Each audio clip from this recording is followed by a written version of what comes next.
حروف کو درست ادا نہ کرنے والے امام کے پیچھے نماز پڑھنے کا کیا حکم ہے؟ اگر قرآن مجید ایسا غلط پڑھتا ہے جس سے نماز فاسد ہوتی ہے، مثلا الف عین یا تا قا ثا سین صاد یا ح یا زال زا ضاد میں فرق نہیں کرتا ہے، اتنا ہے تا سین صاد سب کو فرق کرنا چاہیے، اور تا قا ہے اور تا ہے، دونوں کا الگ الگ مخرج ہے۔ اگر فرق نہیں کرتا تو اس کے پیچھے نماز باطل ہے، نماز باطل ہے، اور اس صورت میں اس کے پیچھے نماز نہ پڑھنا ترک جماعت نہیں۔ اگر کوئی ایسا مخرج والا آدمی نماز پڑھاتا ہے اور اس کے پیچھے نماز نہیں پڑھتے ہیں تو ایسا جماعت چھوڑنا اس کو نہیں کہے، ہماری مجبوری۔ وہ جماعت کیا نماز ہی نہیں ہوئی، یوں ہی اگر اس کا وضو مشکوک رہتا ہے جب بھی اس کے پیچھے نماز پڑھنے میں مواخذہ نہیں، نماز اس کے پیچھے نہ پڑھنے میں مواخذہ نہیں، پکڑ نہیں ہوتی۔ کچھ ایسے ہیں جس کا وضو ہی شک میں رہتا ہے، اسے ہی یاد نہیں میرا وضو ہے کہ نہیں ہے، اور وضو شک میں رہتا ہے اس کا، تو ایسوں کے پیچھے نماز نہیں پڑھے گا تو کوئی پکڑ نہیں ہے۔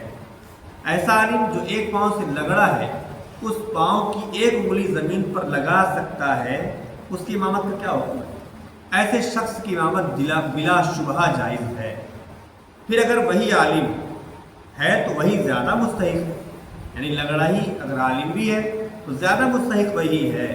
یا اگر اس کی ایک پاؤں کی انگلی زمین پر لگ سکتی ہو۔ اس کے ہوتے جاہل غیر عالم یعنی غیر عالم کی تقدیم یعنی امام بنانا ہرگز نہ چاہیے، اور اگر دوسرا عالم بھی موجود ہے جب بھی اس لگڑے عالم کی امامت میں حرج نہیں، مگر بہتر وہ دوسرا عالم ہے۔ یہ سب اس صورت میں ہے کہ دونوں شخص یعنی دونوں عالموں میں شرائط امامت پائی جاتی ہو، صاف صحیح خواہ یعنی صحیح پڑھتے ہو، صحیح الطہارہ یعنی پاکیزگی کا صحیح طور پر خیال رکھتے ہیں، سنی صحیح العقیدہ ہو، اور فاسق معلن نہ ہو یعنی درست قرات کرنے والا، ٹھیک سے طہارت کرنے والا، درست عقیدہ والا سنی ہو، اور اعلانیہ طور پر گناہ کبیرہ کرنے والا نہ ہو،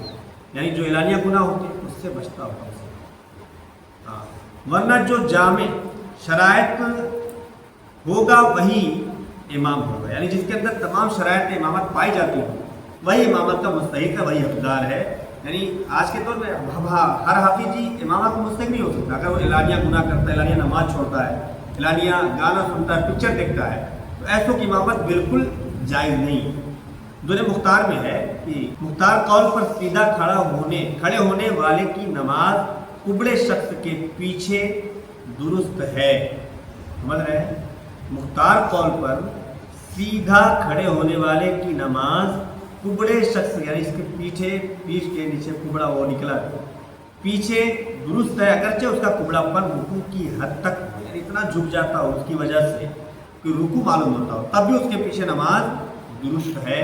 اسی طرح لنگڑے کا بھی حکم ہے، البتہ دوسرے آدمی کی امامت افضل و اولا ہے۔ ٹھیک ہے، ایک اور مسئلہ ہے، اگر امام کا ہاتھ کسی معذوری کی بنا پر بے حس حرکت ہو گیا کہ تکبیر تحریمہ کے وقت فالج مار گیا، فالج میں ہاتھ نہیں پاتا ہے، تکبیر تحریمہ کے وقت کانوں تک نہیں اٹھا سکتا، تو ایسے امام کی امامت بلا کراہت جائز ہے، بلکہ اگر وہ قوم سے زیادہ عالم ہے تو امامت کا مستحق وہی ہے۔ اشارے سے یا بیٹھ کر نماز پڑھنے والے کے پیچھے نماز پڑھنے کا کیا حکم ہے؟ جو رکوع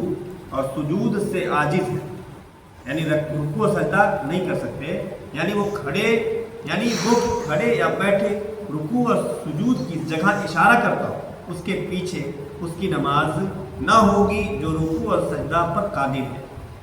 ٹھیک ہے، جو اشارے سے نماز پڑھتا ہے وہ اکیلے پڑھ سکتا ہے نماز، یا کسی کے پیچھے پڑھ سکتا ہے، مگر وہ کسی کی امامت نہیں کر سکتا۔ اگر بیٹھ کر رکوع اور سجود کر سکتا ہو تو اس کے پیچھے کھڑے ہو کر پڑھنے والے کی ہو جائے گی۔ ٹھیک ہے، اگر وہ بیٹھ کر رکوع اور سجود کر سکتا ہو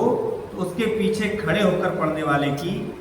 نماز ہو جائے گی۔ جو طریقہ ہے رکوع اور سجود کا بیٹھ کر کرنے کا، اگر وہ کر سکتا ہو تو جو کھڑے ہو کر پڑھنے کی نماز ہو جائے گی۔ اشارے سے پڑھنے والے کی نماز اکیلے پڑھنا ہے پڑھ سکتا ہے، کسی کی امامت وہ نہیں کر سکتا۔ اللہ تعالیٰ ہمیں علم دین سے